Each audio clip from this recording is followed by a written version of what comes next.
जय सिया राम। जय जय श्री सीताराम। समस्त भक्तजनों को रामनवमी की हार्दिक शुभकामनाएं। रामचरितमानस में कौशल्या जी के द्वारा गाई गई भगवान की छंदोबद्ध बहुत सुंदर सी स्तुति आप लोगों के समक्ष प्रस्तुत है। भगवान रामचंद्र के भूलोक पर अवतरित होने पर माँ कौशल्या द्वारा की गई भय प्रगट कृपाला दीन दयाला स्तुति तुलसीदास जी द्वारा लिखी गई है। इसका वर्णन रामचरितमानस के बालकांड में आता है। यह स्तुति कौशल्या माता द्वारा श्री राम के जन्म के समय की गई थी। प्रतिदिन या फिर विशेषकर श्री रामनवमी के अवसर पर यह राम स्तुति पढ़ना और सुनना विशेष ही फलदायी होता है। जय सिया राम।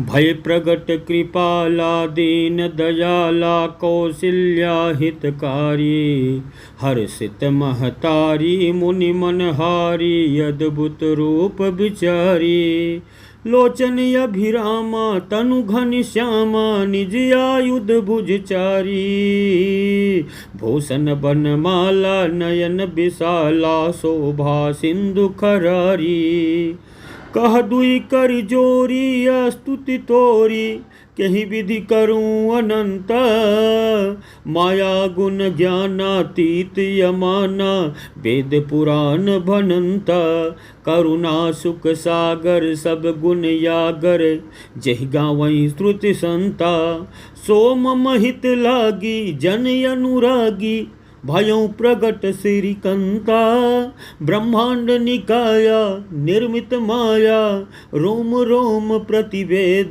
कहे मम उर सोबासी यह उपहासी सुनत धीर मत थीर न रहे उपजा जब ज्ञाना प्रभु मुस्काना चरित बहुत विधि कीन चहे कही कथा सुहाई मातु बुझाई जही प्रकार सुत प्रेम लहए माता पुनि बोली सोमति डोली तजहु तात यह रूपा की जैसी सुलीलायत प्रियशीला यह सुख परम यनूपा सुनि बचन सुजाना रोदन ठाना होई बालक सुर भूपा यह चरित जगावई हरिपद पावई तेना परहि भव कूपा विप्रधेन सुर संत हित लीन मनुज अवतार निज इच्छा निर्मित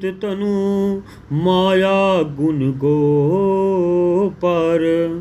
ब्राह्मण गौ और देवताओं और संतों के हित के लिए प्रभु ने धरती पर मनुष्य रूप में अवतार लिया। वह माया और उसके गुण और इंद्रियों से परे हैं। उनका शरीर अपनी इच्छा से ही बना है। तुलसीदास जी कहते हैं कि दीनों पर दया करने वाले माता कौशल्या के हितकारी प्रकट हुए हैं।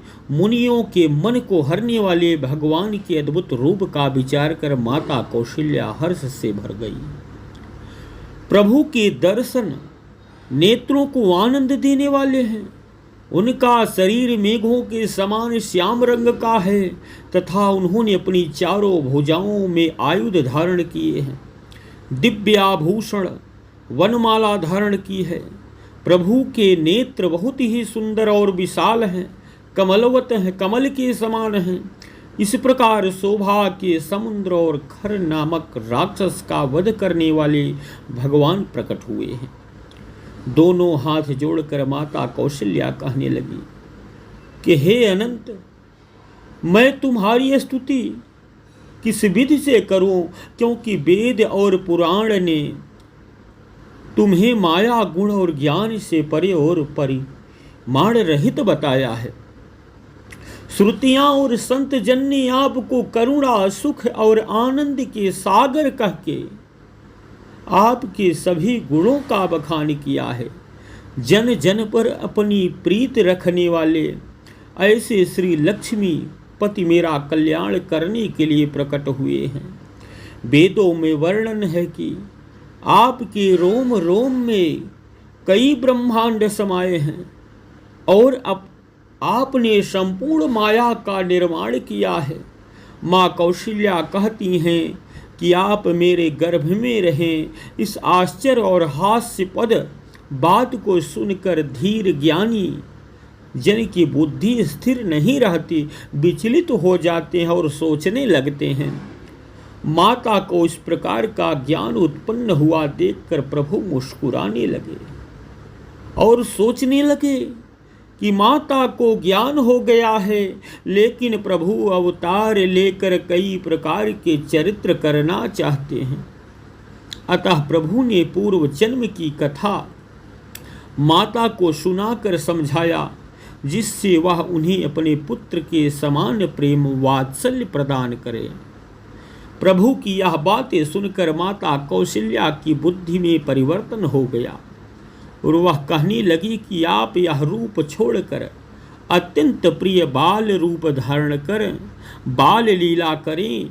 यह सुख सबसे उत्तम और अनुपम होगा कि आप माता के लिए बाल लीला करें, सुंदर बाल रूप में प्रकट हो जाइए।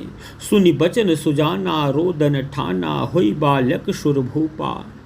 यह चरित जे गावई हरिपद पावई ते न नर परहीन भवकूपा। माता का प्रेम भरा भाव सुनकर देवताओं के स्वामी प्रभु ने बालक के रूप में प्रकट होकर बच्चों की तरह रोना ठान दिया, शुरू कर दिया। तुलसीदास जी कहते हैं कि जो भगवान के इस चरित्र को भाव से गाता है, उन्हें श्री हरि का परम पद गोलोक की प्राप्ति होती है और पुनः इस संसार रूपी कूप में गिरने से मुक्ति मिल जाती है। नीलाम्बुजस्याम मलको मलांगम सीता समारोपितवाम भागम प्राणो महासाय कुचारुचापम नमामि रामं रघुवंशनाथम। रामनवमी की हार्दिक शुभकामनाएं सभी भक्तजनों को। श्री राम के सभी भक्तजनों को रामनवमी की हार्दिक शुभकामनाएं। जय सिया राम, जय जय श्री सीताराम। 6 अप्रैल को रामनवमी का त्यौहार मनाया जाएगा। जय श्री सीताराम। सन 2025 6 अप्रैल को श्री रामनवमी मनाई जाएगी। जय जय श्री सीताराम।